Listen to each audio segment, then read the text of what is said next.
So we talked about how far did primary school go for you? Is up to grade 6 or grade 9? Well, after grade 6, after grade, the equivalent of grade 9. Yes. Because you go to school at age 7 in Jamaica. In my time, there was nothing below my age. It was just, you have to stay home until you're 7. Oh, is that right? And you go to school at 7. There was no kindergarten. Nothing. Okay. So you go to school at age 7, and you do what I call grade 1, 2, 3, 4, 5, 5, 6th form is where you end up. And at 6th form, you either leaving school at age 15 with nothing, or if you were bright, then at 14 you would start doing what they call Jamaica local. Okay. And if you pass just the first year, second year, then even after 15, they would still keep you in elementary school until you get to do your 3rd year. Whoa, is that what it is? I passed my 3rd Jamaica local at about 14. Mm-hmm. So when I was 16, is when I went to Kingston Tech. Okay. But between the age of 15 and 16, I was what they call a probationer. With 3rd Jamaica local, you could help the teacher teach. Oh, so I was a see. Probationer. Yes. And that was when I was introduced to the classroom as a teacher. Oh, I see. That's how you became a teacher. That's how I became a teacher. Okay.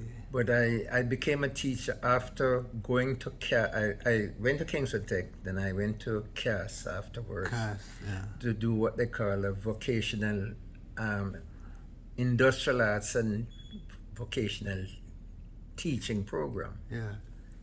CAS is now University of Technology. University of Technology. Right. Yeah, I went there when it was called CAS. CAS, yes. And I did they were giving a 2-year program for people who want to teach technical subjects in both elementary and high school. In those times, when I started, they called it manual training. Manual training. Okay. Nowadays, they call it industrial arts. Industrial arts, yes. It's introduced back in the 70s. Mm-hmm. And so I was originally one of the people in Jamaica who convert from manual training to industrial arts training. And I taught at Miah. I was alongside myself and Bobby Miller. The 8 months I spent back in Jamaica, I taught between Kingston College and Miah, teaching teachers how to teach woodwork. And drafting, machine shop, woodwork, drafting, and all those. It's very rare we've come upon schools in Jamaica doing that nowadays. You know that, right? It's a lost art. Well, I think the concept of technical schools in Jamaica is what it's all about. You go to school now, you do in your first 3 years in technical high schools, you have to do a series of subjects. But coming to your 4th year, you have to specialize in one trade, at least one. Right. Is that how they do it now? No. In fact, most of the schools now are purely academic. Mm-hmm. And you do academic studies from the first you go in. Some schools, like I went to Arakabesa a couple of weeks ago, and they still have an industrial arts class. Some schools, the non-traditional high schools, are still doing industrial arts, but it's not a big area. But I remember that back in those days it used to be. I am curious. Go ahead. Like Kingston Senior now. I taught at Kingston Senior. I set up a shop at Kingston Senior, an industrial arts shop, woodworking, machine shop, electricity, a little arts and craft. You have to at least have 4 areas of skills. I wonder which one is Kingston? Is that Kingston Tech? Kingston Senior is on North Street. Which school is that? I don't remember the name of that one now. I don't know if it's senior. It's called senior anymore. Kingston College rather. Kingston College. KC. Okay. KC. Okay. KC. Okay. Across from George's and North Street. Yes, that's KC. Yes, okay. KC. Okay, so you set up an industrial whole. I don't know if it's still there. Industrial building. It's really one of those advanced schools nowadays. It's a academically, it's one of the more advanced schools in Jamaica right now. But I don't know if it still has. And someone can tell me, if you're listening or watching this, please tell me if they still have the arts and craft, not the arts and craft, but industrial arts training. segment. Industrial arts training in both elementary and high schools. Right. All right, we'll find out that once we see this go out. I am interested. I'm interested in the colonial era, because I know that you were quite cognizant of what the era of colonial Jamaica looked like. What was different about colonialism, living in Jamaica during the colonial period, and living in Jamaica after colonial period? What was that like? What did you see, and what could you make a difference?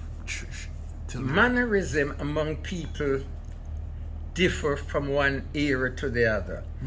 I am one of these people who will tell you today that Jamaica under colonialism, in terms of the behavior of Jamaican people under colonialism compared to the behavior of people in Jamaica under today's system, Right. it's a hell of a lot of difference. Okay. Under colonialism, people was, I guess, more subdued or whatever. Yes. Manners-able. Yes. They display more etiquette, more whatever. I don't know if it's. So do you think that there was social control, higher level of social control? Yeah, there was a higher level of social control. Yes. So do you think that has anything to do with their attitude, whether their manners, they have the high level of manners to or relationship, creating better relationships during that time over now? Is that what you're saying? Yeah, I tell you. When I went to, I give you an example. Right. When I went to high school in Kingston, I was required to wear a uniform. Right. But I would not be seen in that uniform on a Saturday morning anywhere, or on a Sunday morning anywhere. Or late at night. Or late at night. I would not be seen in that uniform. That uniform is for school. Yes. I wear it to school. When I get home, I take it off, and I finish the day in other clothing. All right. I go to Jamaica these days, and I will see I can tell from what school a kid is coming from the uniform they're wearing, because Right. they wear it to the market, they wear it everywhere, anywhere. They have to go. So is that's disrespecting the uniform you're saying, or the school? Yeah, I'm saying it's like disrespecting the school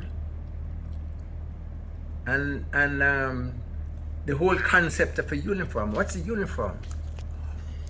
Yeah, really, what's a uniform? Right. It's supposed to represent your school, or represent who you are, and to maintain a certain level of Decorum. decorum. Yes. Yes. And so, under colonialism, I think I saw a film the other day, and someone was showing me downtown around the Coronation Market areas what it is now, and they show what it is then. And it was cleaner then than it is now. Okay. I see what you're saying. You know. I see what you're saying. And the guy is asking, where are the progress? Yes. And the same thing goes with people. As a kid, when I was growing up, if I have to look up to look up to see your face, I have to say sir or mom. Yes. Just the size alone determine how I address you. Yes. Yes. Agree. These days, So you didn't find any difference with during pre-1962? Did you have to come in contact with any Jamaicans who were white at the time, and was the experience any different from when you deal with your own dark-skinned Jamaicans? I went to school. I come across a lot of difference. Okay, yeah, that's what I wanted to get to. When I went to Kingston Tech, I ran into an English principal. Right. And I think most of the other high schools around Jamaica at the time have English principals. English people as principals and what have you. When I went to CAS, it was an Englishman there as a principal. Nowadays, it's all, I've been back there since it's our local principal. Right. And I think the whole control of students, the whole running of the system seems to be more orderly, or was more orderly under colonial setup. Okay. Life was more orderly. Yes. Okay. I guess that's what I was asking about. Right. Yeah. So things were more orderly. Is it because? Do you think it's because? The color, or is it because power? I don't think it's the color, because the color was something that was obvious. Right. You Right. I got you. Black and white. Yes. It's not news to people like me coming to Canada. I got you. I wasn't frightened by the amount of white people I see around me when I was in Canada, because I have seen that many around me in Jamaica. In Jamaica. Okay. All right. I know Jamaica at a time when the first black man who got a permanent job at the Bank of Nova Scotia and King Street and Tower Street in Kingston. The first black man was a workmate of mine. We worked together at the university as technicians. And when I left Jamaica and come to Canada in 1963, and I went back there in 1965, it was the first time I walked into the Bank of Nova Scotia on King Street and see somebody my complexion. 1964, 65 that was. Jeez, Before that, it was all fair-skinned people. Not necessarily white, but yes. Pretty. High school. What we call pretty. Pretty people. Yes. Pretty people. And so, Jamaica has come a far way in terms of behavior. And there might be bad behavior today compared with behaviors of my time, because people like me in my life, I heard, like I said, I know one murderer. I heard of 2 or 3 others. Yes. Before I left Jamaica, I know one, and I heard of about 3 or 4 others. And nowadays, I think it's daily. Minutely, almost minutely. So I don't know how to compare that. I appreciate that. I so appreciate that. I don't know how to compare. I don't know if during colonial days, if black people in Jamaica was thinking any differently from as they are today. Oh. I don't know what's responsible for the behavior. Interesting. But we went to school. We have a little stone fight. We throw stone. We break stick and hit one another when you're angry. Did you ever see a gun? The only gun I've seen in Jamaica was a 12-shot long gun that my father owned one because he was a countryman, owned whole heap of land, so he could buy a shotgun, 12-gauge shotgun. I never see another thing called gun until I was going to Kingston Tech and I joined the cadet force. Yes. And when I joined the cadet force, they gave me a big long rifle. That's the first. It took me a whole heap of years before I see a little handgun in Jamaica. I saw one as an adult when I was working in Kingston. A special constable who got himself in trouble and was going to jail, and he was supposed to be my friend. He has a pistol and he asked me to keep it until he come out. That's the first time I ever see a pistol. And then I put that pistol in my pocket and start move around as a young teenage, a young man in Kingston, going from place to place. With the pistol in your pocket? With the pistol in the pocket. Saying bad man. Yes. And went up to Constitution Hill one night, myself and a friend of mine named Bruce Henderson. We have 2 girls up there, girlfriends. Yeah. We went up there. Their parents have shop, concrete pizza and dance on a Friday night and Saturday. And we went up to Constitution Hill, we call the place, overlooking University, Papine. Yes. And one young politician visited. It was election time, and this young man, it was a local election, and this young man was coming through. And he asked my friend's girlfriend for a dance, and then when the dance was over, he wouldn't let go.